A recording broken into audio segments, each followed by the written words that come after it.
On today's episode, you'll hear from the chef and founder of Milk Bar on how she turned the camera around to create a much-needed community during uncertain times. This is the Be a Marketer podcast.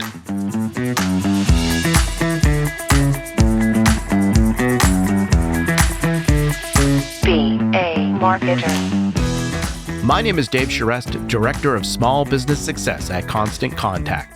And I help small business owners like you make sense of online marketing. And on this podcast, we'll explore what it really takes to market your business, even if marketing's not your thing. No jargon, no hype, just real stories to inspire you and practical advice you can act on. So remember, friend, you can be a marketer. And at Constant Contact, we're here to help. Well, hello, friend, and thanks for joining us for another episode of the Be a Marketer podcast. Grateful that you're here joining us, and us means, that's right, the one and only Kelsey Carter. Hi, Kelsey. Hi, Dave. How are you? I'm doing fantastic. How are you? I'm doing wonderful, actually. So happy to be here. So I've got a question for you. Are you a dessert person? I am. Yeah? I am a lot. I love dessert. I feel like as the years have gone on, I've gotten more into dessert. Like every once in a while, I definitely want to have a little something sweet. Mm-hmm. I was never really, I don't think, growing up a big dessert person, although there were like specific things that I did like. Mm-hmm. Is there a particular dessert you remember from your, let's say, your childhood? Like, was there something that was your favorite? Maybe something somebody in your family made or something like that? I mean, my grandma would probably slap me if I didn't say her chocolate cake that she makes every year on my birthday. But Okay. she's probably not listening, so sorry, Grandma. But I love those frosted sugar cookies, the soft frosted sugar cookies. I don't know if you ever had those in class, but that was always like what kids would bring if there was a birthday. I think I know what you're talking Those about. cookies were always brought. It has like that layer of frosting over. The white icing, or is it frosting? It's frosting on the top. All right, I'm thinking of something different. I know what you're talking about now. I got you. The sugar cookies with the frosting. But they're soft. Is there a particular style of frosting that you like more? I mean, I don't know if the colors really taste different, but I've always liked the green ones. I really don't know. I think it's just food dye, so it probably tastes the same, but Yeah. I love that. And then also, I'm a big fan of ice cream cake, Okay. which is funny because I used to love just regular cake growing up, but I've kind of strayed away from that. I'm not really into cake anymore, or like muffins or cupcakes. Yeah. But I go crazy for ice cream cake, especially with like the chocolate crumble on the inside. Mm-hmm. That is the good stuff there. What about you? These days, I'm a big fan of, I say if I have to pick one thing, it's a creme brulee. I'm a big fan of a creme brulee. That's always like our go-to. So if we're out to dinner with the family and that's on the menu, we're like, let's give that creme brulee a day in court, right? But growing up, I remember specifically one of my grandmothers, long story there, but one of my grandmothers, she would make these things called, she called them magic bars. And so this was like I almost want to say like maybe a graham crackery type of crust, and it had chocolate and coconut and I feel like caramel, like a whole bunch of things. And so like they were kind of soft, and like you would be a tray and you'd cut them and you'd have a big chunky piece of whatever this thing was. And it was always delicious. And so we would always have those at the family gatherings. And it was like, oh, gotta get one of those. Those are really good. It's funny how, when you think about it, baked items are kind of something that kind of bring you back, right? Like there's always some type of, like they're involved somehow. It's like whether you're having a party and people are bringing a dessert that they made, or you're at an event and there's usually something, right? I mean, even when you think of growing up and going to school, right? You had those bake sales and things like that, and people would make things for. And so, listener, you're probably going like, what the heck are we talking about dessert for? Well, and they're probably just like, now I'm hungry. Yeah, like now I'm going to go get a snack. And well, that's actually probably a good idea. Go get yourself a snack. Go get yourself a little cup of tea or coffee, whatever you like. Maybe some hot cocoa. That might be good too. Yeah, and get comfy. We've got a really interesting conversation here today. Kelsey, I'm going to pass it to you. Who are our guests today?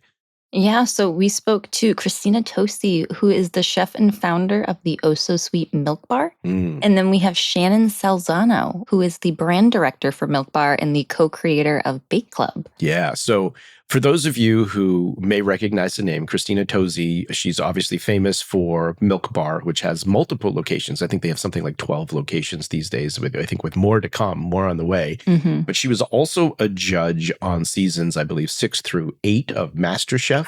Love MasterChef. Which is, I think, where we were introduced to Christina. More recently, she's host of Bake Squad, that is on Netflix, which I have yet to watch, but I'm definitely interested in checking that out. And she and Shannon are the co-creators of Bake Club, which we'll find out some more about as we get into the conversation here today. But what's really cool is this was just something that came out of the pandemic, as you'll hear. And one of those things where you've got two people that really complement each other really well in terms of what they do and how they really bring that to life and form community around this idea of, well, in this case, you'll find out it got beyond just kind of doing what they were doing and became something else. And we'll learn more about that. But really kind of cool, fun conversation. And it all started really because they were looking for a way to show up for people. Maybe we'll go to Christina on how Bake Club got started. Bake Club really is the brainchild of both of us. Essentially, it's pandemic. It's March 2020. We are running Milk Bar as a bakery business and as a care package business, which is our vernacular for e-com DTC. We have all these aspirations for growth, and all of a sudden they slam to a halt because the way that we operate as humans in the world changed. And so the way that we operate as a business has to change. And what we found very quickly was, I always thought that Milk Bar was a business that we baked. We love to bake. We love dessert. We're dessert obsessed, et cetera, et cetera. It's so much deeper than that. It is really about, and we felt it really emotionally during those early days of the pandemic. We're a business that shows up for people. We're a business that is emotive and emotional. And for us, those of us in the Milk Bar of it, we exist to show up for people. And when we lost the momentum and the ability to show up for people in the ways that we knew and understood, there was a very, very intense sense of confusion and loss and lack of direction. And so we were spending sort of all day, every day, throwing ideas up to say, how do we show up for people? How do we show up for people? We had just launched our Milk Bar in the aisles of grocery stores. So we're about to bring cookies to the aisles of the grocery store, which is at least interesting because people were Instacarting or doing other, like everyone was still grocery shopping in a completely different way, but we were at least showing up for people there. Our DTC business took off, but the place that we were able to show up for people the most was always in bakery. We could see people and make their day and find little Easter eggs in the isms of their routines. And Shannon and I were just racking our brains. And we decided one day, because for me, in any emotion of a day or a week, happy, scared, confused, frustrated, I bake. And I bake early in the morning and I bake late at night. And what I found myself doing while we were on all these conference calls and board calls and was I just take them from my kitchen and I was just baking whatever random ho-hum, what have you. Baking has always been my therapy. And we just had an idea one day. What if we turn the camera around on ourselves? We were trying so hard to find other ways to show up for people in all these different potential business scenes and reasons, and with more forced content and more strategic, would have been approved by a board way. And instead, one day we just woke up and we were just like, let me just turn the camera around and let's see if people want to just show up and bake together. Because that's what I'm doing every single day.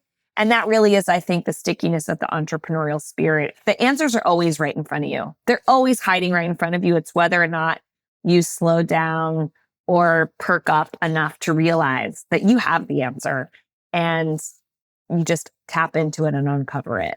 And so we just made a little video, and of all the stuff we had put out content-wise over weeks and weeks, just a video that was like, hey, y'all, you want to start a club tomorrow? It'll be a baking club. What time works for you?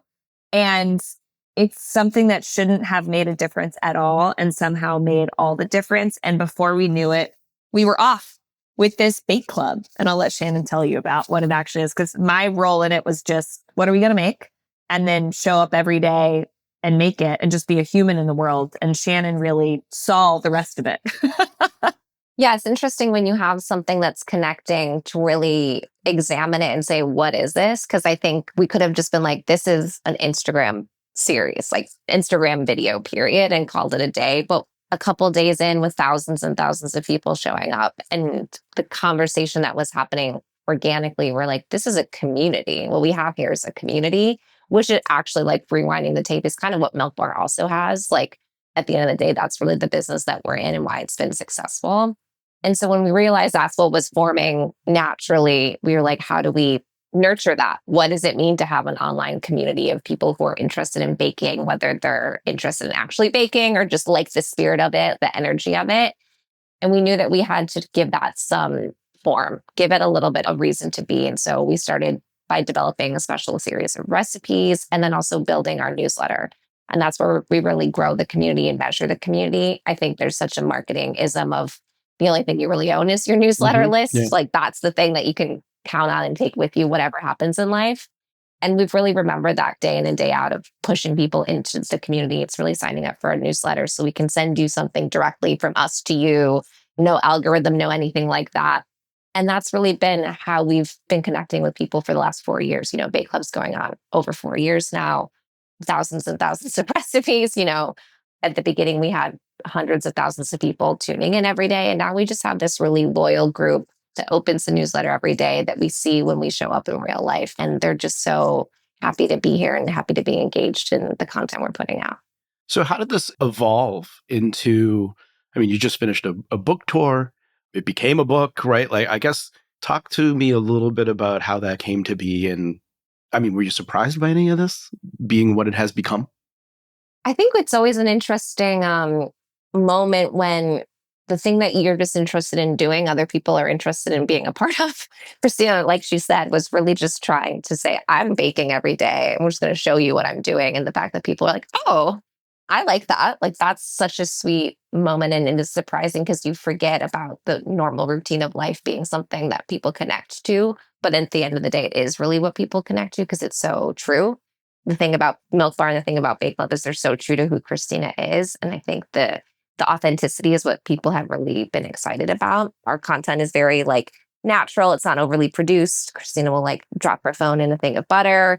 And those are the moments that feel sticky and that people really find their way into. So it has been surprising in that regard where you're just like, it's just us doing kind of our everyday life of what excites us and what we're interested in. We have kind of an expression of if we're not obsessed with it, you can't expect anyone else to be obsessed with it. So why would we do anything that's not just what we're truly the most interested in doing? So I think it is surprising that that is what connects with people because it seems so obvious in so many ways. And I think the way that it's growing is really just listening to what people ask us for. We didn't know what we were getting into the first day we posted a video. And then ever since then, it's just been having a conversation with people and listening to them say, I want a recipe that teaches me how to do this, or I want to understand this differently, or I want to be able to save this recipe, or I want to be able to forward something, or I want to be able to talk to people in the community. It's really just step by step and saying yes to the things that people have asked us for. And one of those really was a book. They were like, we have a lot of people in the community, we're this way, where they're like, I'm not really trying to always be on my screen. We don't love to bake off of our phone, that kind of thing. And so our philosophy has always been to keep these recipes as accessible as possible and let as many people have them as desired. And creating a book is really just another way to do that. So when people were like, I want these recipes at my fingertips all of the time, we're like, let's make a book then. Easy peasy. Not so easy. It's hard. Yeah. Well, Christina, I'm curious from you when you think about, and you mentioned, baking as therapy, and oftentimes, particularly in business, the timing has a lot to do with how successful something can be. Do you think Bake Club, if you started that today or before the pandemic, do you think it may have had the impact that it did end up having? It's such a good question, Dave. I think that it would have looked different. I think that in those moments when we started Bake Club, people were in search of community. They were in search of connection. They were in search of direction, quite frankly. We used to bake every single day at 2 p.m. Eastern Standard Time. It just happens to be a detail, but it gave people a sense of security that every day at this time, I can depend on this thing happening in a time where nothing else in my life is certain. And then not only that, it was the spirit of what was happening at that time, where it was like, we kind of all needed an escape and we kind of all needed to believe in something that was bigger than us and better than us. We needed to feel like there was potential and possibility, that there was some surprise in a good way. I mean, we still won't tell you what we're baking. We just tell you what random ingredients you need. And it is a cannonball in approach. I think to your question, if we started it before the pandemic or now, the spirit of show up at come as you are, show up, cannonball in, take a risk on yourself, crack open your imagination in your pantry, make something, and then pass it on, because no dessert recipe serves just one or makes just one. There's a reason a batch of cookies makes 12 or 18, I believe. Those principles would still be true, but I think it would manifest very differently. And who knows, like I play that game a little bit in my head. Who knows? I mean, trying to even have a crystal ball into like, what are we going to be baking like during the holiday season of 2025? What will life be like this coming holiday season? No clue.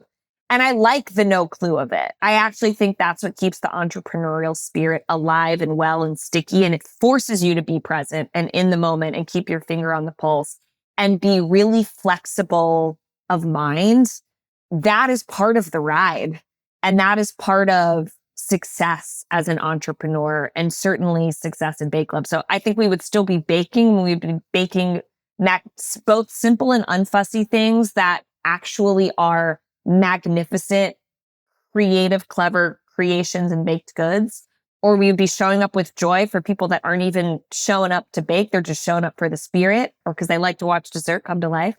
But what it would look like would be different. And I love that. I don't know what it would be. I just know what it has been. And I don't know what it's going to become. And those are the unknowns that you got to get real comfortable in that unknown as an entrepreneur to thrive. But those are the things that keep me so curious and guessing and laughing. And anyone that pretends that they know any better, get out of here. Obviously, you both are filling different roles and kind of making this happen, right? So Shannon, I'm curious from you, what have you found to be most challenging about making this work? And then think about your answer too, Christina. I think the most challenging thing is just really staying focused on the task at hand. We could do a gajillion things with Bake Club, and we've had offers to do a lot of different things, and people have asked us, the community has asked for a lot of things. I think really just being intentional with the immediate steps in front of you and really trying to do those to a degree that you feel you're accomplishing well. That's really been, I think, the thing that we get caught up in the most. That's just, okay, yes, we could do that. We could do this. We could be this. We could evolve this way. But what really should we be crushing and really just tackling in the moment? I think that sometimes feels like the biggest challenge, which is a good challenge to have. It's so nice to have so much excitement about the different possibilities of what a project can be, what a community can be, what a business can be, but really making sure you're living in the what do I see as the next step of this? How do I really do that to the best of our ability? How do we really deliver something that connects with people and measure that and monitor that and make sure that's solid before you take the next step? Christina, how about you? My biggest challenge is trust falling into this very piece that Shannon is saying, because the spirit and the stickiness of Bake Club is very much show up as you are. And when I want to read ahead, right? That's where we get lost. Or there is so much content out there now compared to what was out there it wasn't even a thing. But my thing is how do you keep your blinders on? And how do you trust fall so that the very magic of it exists, that the one of oneness of it exists, and that you're not chasing what you see other people doing. This is true in any business, right? You've got to know your business and know your industry and be really well read and well versed. And then how the heck do you keep your blinders on so that you are the one of one that stands out in a crowd? Because neither one of us are in the business, Milk Bar, Bake Club, or otherwise, of being 20% better than everything else out there. Of course, that's a solid business plan for many businesses, but for what? To what extent? To what ends? And that's not what we're about. That's not what showing up and meaning it is about. So I think it's keeping those blinders on. And I think that's true. Listen, the bigger you grow, the more you know. And the more you have this, like, I have something to lose now. Where at the beginning, we had nothing to lose. We were just showing up. And it's that, how do you put the blinders on and hold on to that mentality of like, the bigger we grow, the smaller we act, because it really is about community at its core. We want people to open that email with joyful, reckless abandon every Sunday night when it comes to their inbox. And how do we keep that as pure and as sticky and as human as possible, even though we now have access to all of the analytics and we know all the things? How do we mine that information, and how do we keep the blinders on as well?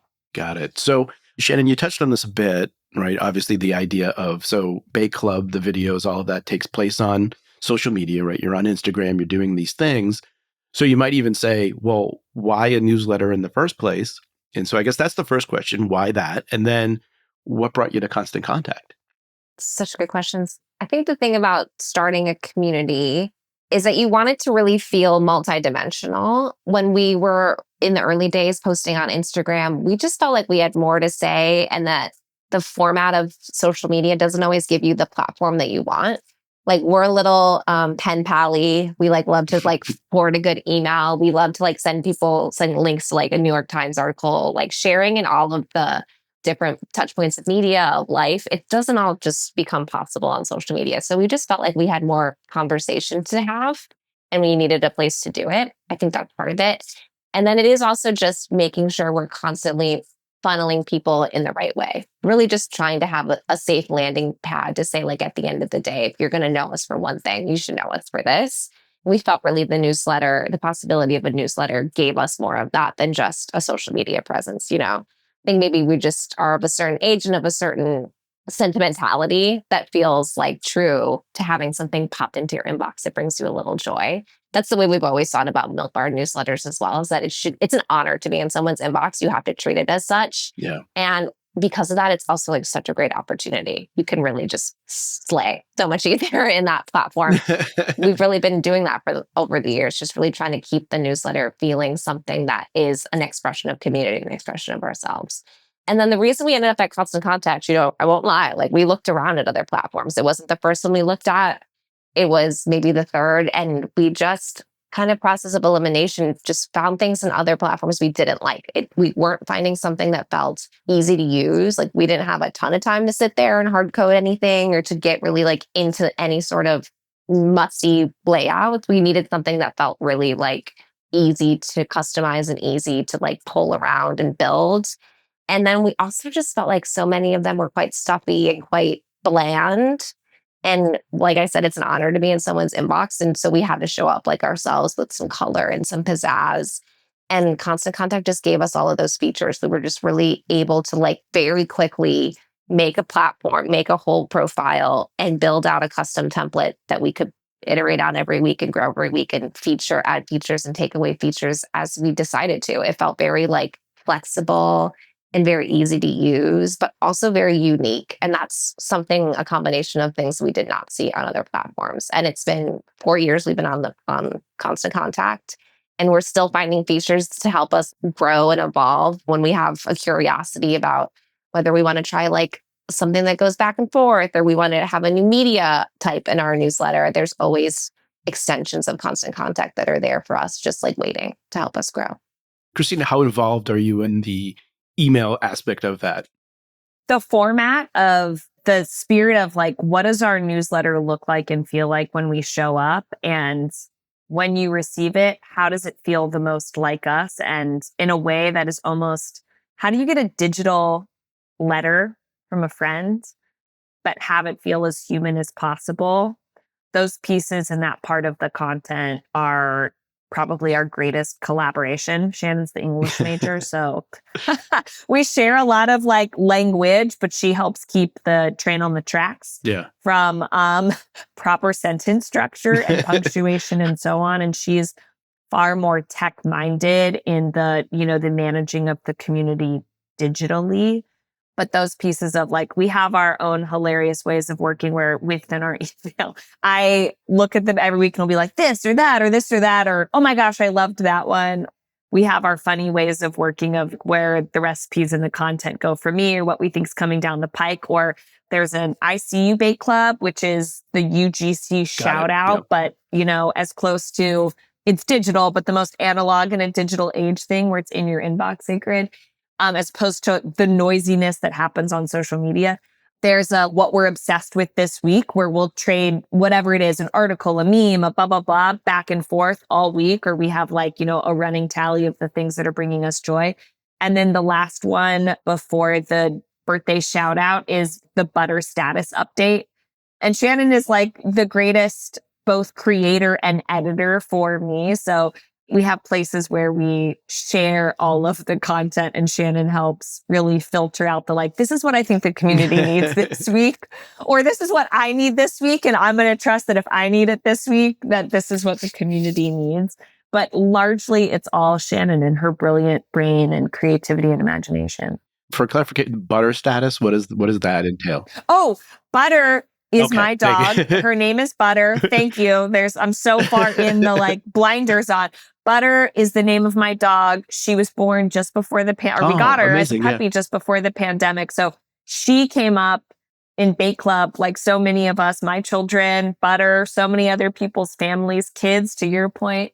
And she was a mainstay. Every time we bake, Butter's around. She's a giant dog now. So she's usually snoring on the couch and is so unimpressed with whatever it is we're making. But that in and of itself has become a piece of it. But I'm a big dog person, but in between dogs through my life, my favorite thing to do is to go to the dog park and watch other people's dogs. So it's a little bit it's the same sort of thing of it's true for us. And so we hope it's true for other people. But you get a hilarious dog photo of what this creature is up to.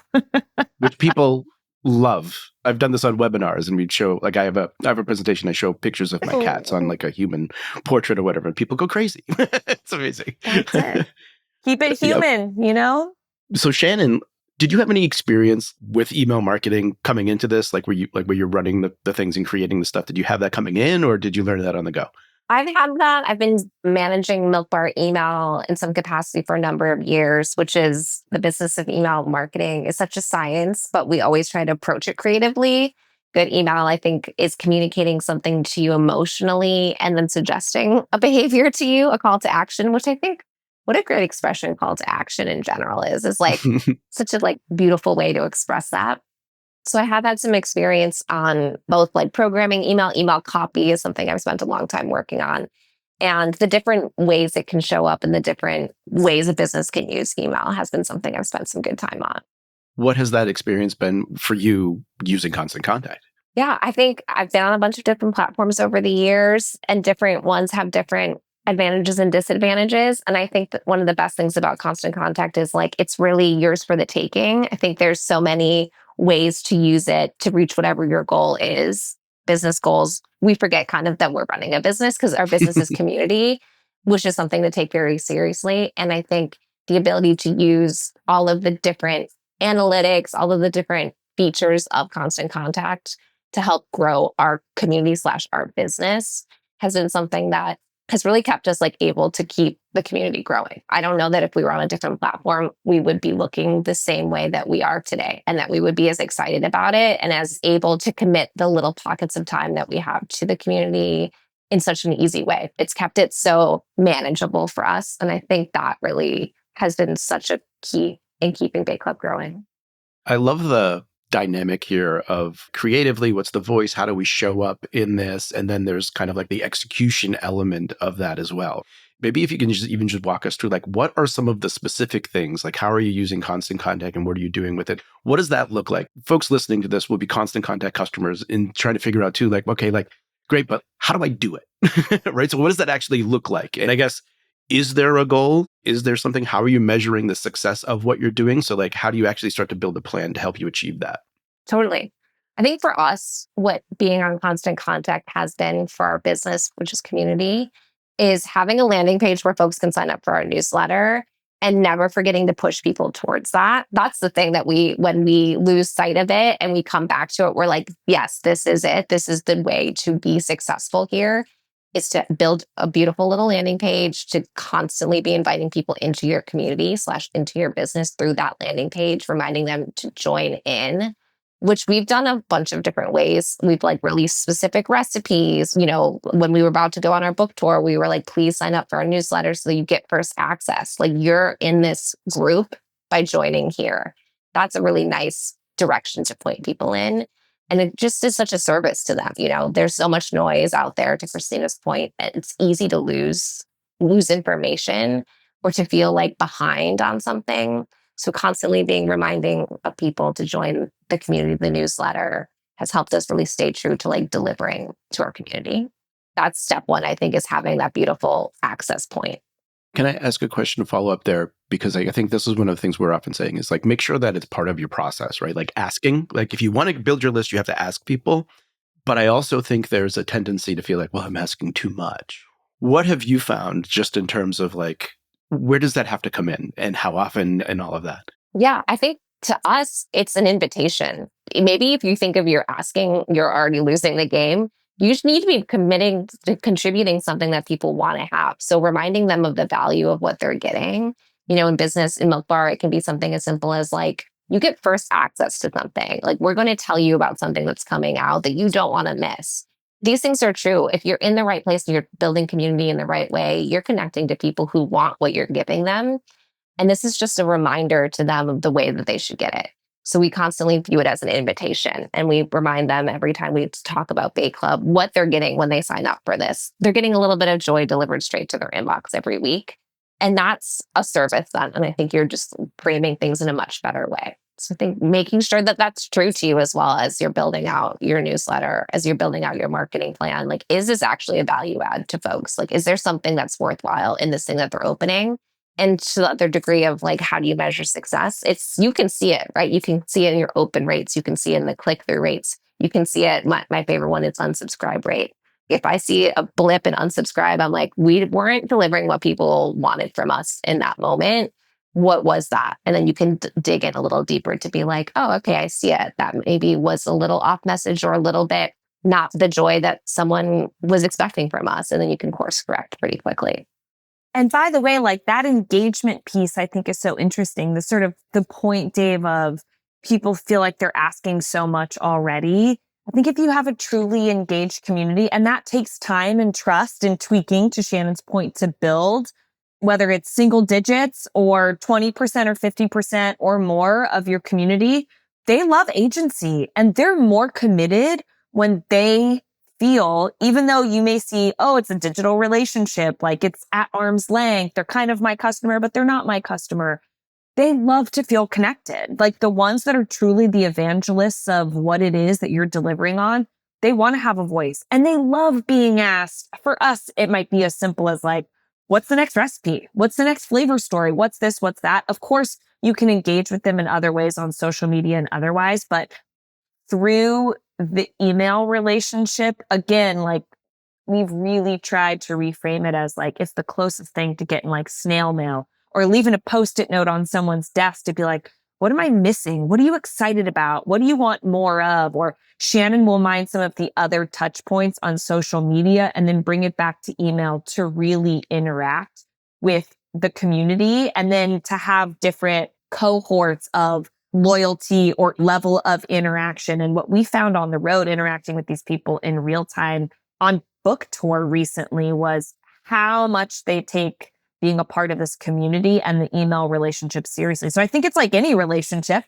that you have with another human, right? Where it's like, what is that relationship? What are the boundaries of it? If you want it to be fuller and deeper or include more people, how are you going to do that on a human level? And it's not going to be because they take the lead. It's going to be because you take the lead. If you set the intention, think about how you're going to build that relationship and take the lead. So if the theory of being on constant contact and being an email marketer feels more than you can wrap your brain around, just think about it on the most human level of like, I want to have greater friendships with these people. And what does that look like through the lens of the business or the service that you're providing? And how do you do that? And then figure out how to unlock it. Yeah. online. Well, I love that idea of having a different feel to it too, right? Like I think it's very easy for people to feel like, okay, I have to be everywhere. I have to be doing everything. Mm-hmm. And then it's very easy to then get into this like cut and paste mentality of like, okay, I'm just going to boom, boom, boom, and all these things. But to your point, thinking of each of these channels as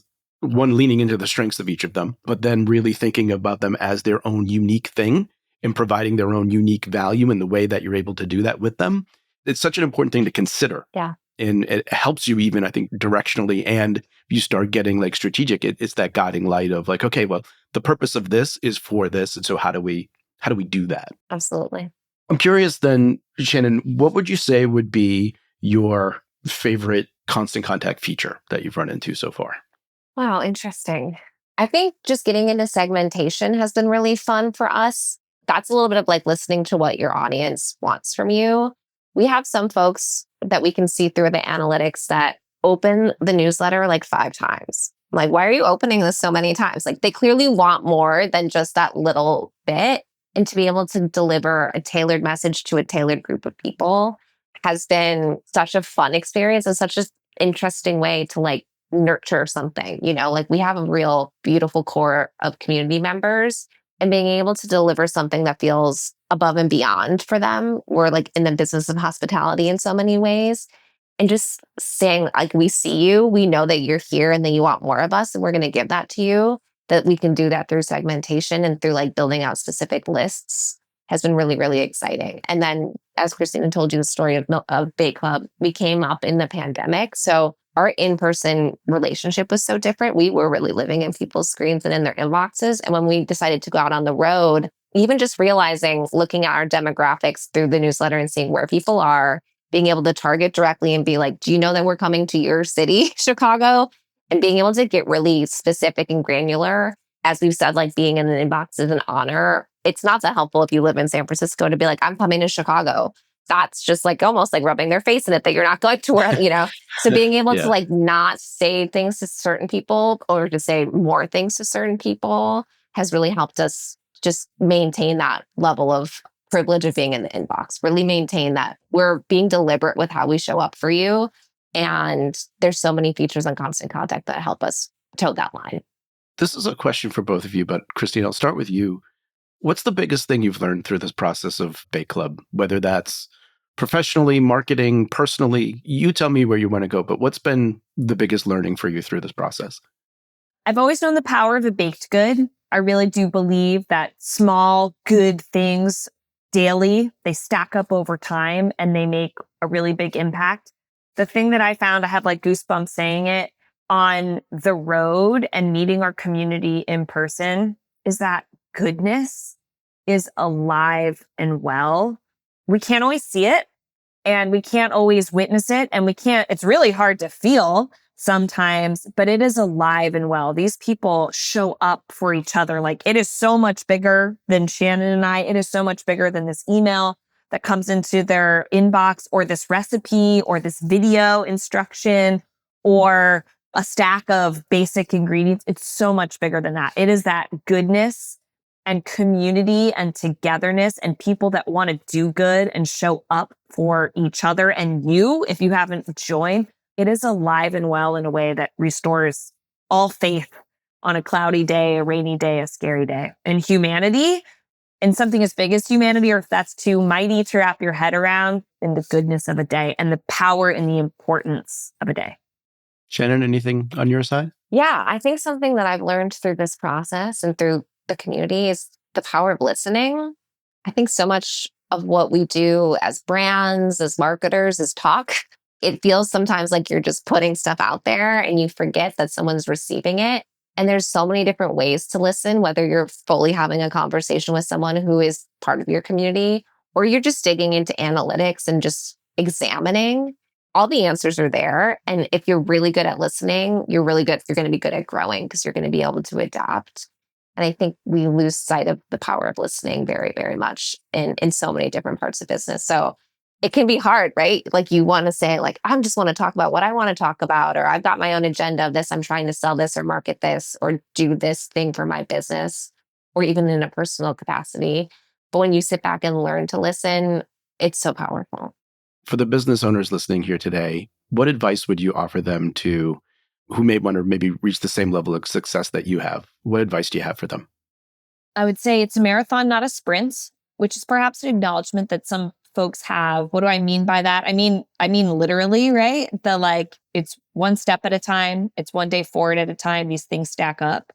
But I also say it in a way of every time we open a new bakery, for example, this is true at the beginning, at like the nascent stage of a business, and then at these different relative growth stages. We're about to open a bakery in Chicago. This is a great example.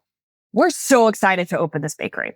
We have so many ideas. We have the floor plan, we have the design, we have the training. Everyone's been onboarded. We've got all of our ducks in a row. We're so excited. We know exactly what our vision of it is. And you want to know my favorite part of it? The day that we will open our doors and we will learn how much of what we planned for is exactly what people are looking for and need. And then to Shannon's point, how much we will learn by literally listening or visually listening, right? Or watching people's behaviorals or looking at what people are buying or aren't buying and what times of the day they're coming in and in. We will learn so much about how much of our theory of how we were most excited to show up rings true. And we will most importantly learn what people tell us we are to them and what they want and need us to be for them. And for me, that's when the spark actually ignites. And that's when the real work of building the business begins. The rest is just the start. Start somewhere. It's the moment where you start to be a part of someone's life that isn't just, this is what I want it to be, so go, go, go. But it's the where did my intention and your need and desire and invitation in, how do those two things interact? And as we've heard in the story of Bake Club, what is true on opening day for people is going to be different than a month in or 6 months in, because the world is marvelous and ever changing. And that speed, the velocity at which the change and need happens is faster and harder to comprehend than ever before. And that's, I think, the most exciting part of being an entrepreneur. So it is a lifelong journey to be an entrepreneur and to build a business. Start with great intention and have your whole heart on display when you go to open your proverbial doors or literal doors, and then be really excited about the fact that it is a journey. Maybe it's even it's not a marathon, it's not a sprint, it's more of a marathon, but it's actually an adventurous journey. And it's one that you're going to be on for however long you choose to put yourself on it. Well, friend, let's recap some items from that discussion. Number 1, think beyond multi-channel. Think multi-dimensional. Now, it's one thing to use multiple marketing channels like social media, email, and SMS to reach potential customers. It's another to go beyond just a copy and paste and add another dimension to the content you create for each channel. Now, I love that Shannon shared why they even added an email newsletter to Bake Club's marketing mix. The email newsletter offers a format that social media doesn't. Now, aside from owning the contact details, Bake Club uses its email newsletter to be, as Shannon describes it, pen pally. They're able to have more of the conversations they want to have in the email newsletter format. The newsletter is the next step in that relationship between Bake Club and its community. Now, this is true whether someone is visiting the Bake Club website or engaging on social media. I also love the mentality that it is an honor to be in someone's inbox. Both Shannon and Christina treat it as such.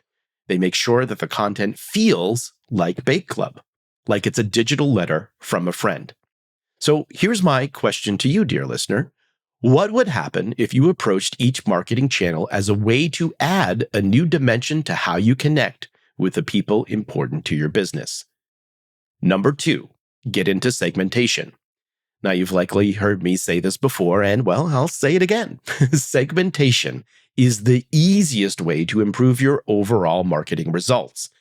When it comes to email, as Shannon can attest, segmentation allows you to be more deliberate in how you show up for people. Now, she mentioned the San Fran versus Chicago stops for the book tour as an example. By creating a simple geographic segmentation, it allows you to take those relationships with people even further. And so, here's another question.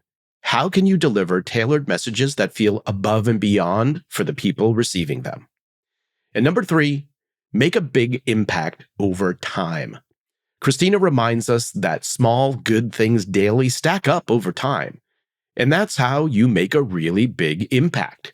As the saying goes, it's a marathon, not a sprint. Christina calls it an adventurous journey. And when you listen to your community and say yes to the things people are asking for, that's when things take on a new life. That's how Bake Club grew beyond just Instagram and email. So what small steps can you take today to build toward a bigger future? Maybe it's a small good thing like today's action item. Build a landing page and tell people about it. Both Christina and Shannon remind us about the importance of asking people to join your list. Now, if the idea of asking unnerves you, think about it as an invitation. Bake Club invites people to get first access, to join the community. Remember, if you approach email marketing as a way to contribute something that people want to have, you're just reminding people how to get it and inviting them to subscribe. So, as Shannon mentioned, communicate emotionally, then suggest a behavior. Then, you'll be on your way toward building a more engaged marketing list. I hope you enjoyed this episode of the Be a Marketer podcast. Please take a moment to leave us a review. Just go to ratethispodcast.com/BAM. Your honest feedback will help other small business marketers like yourself find the show. That's ratethispodcast.com/BAM. Well, friend, I hope you enjoy the rest of your day and continued success to you and your business.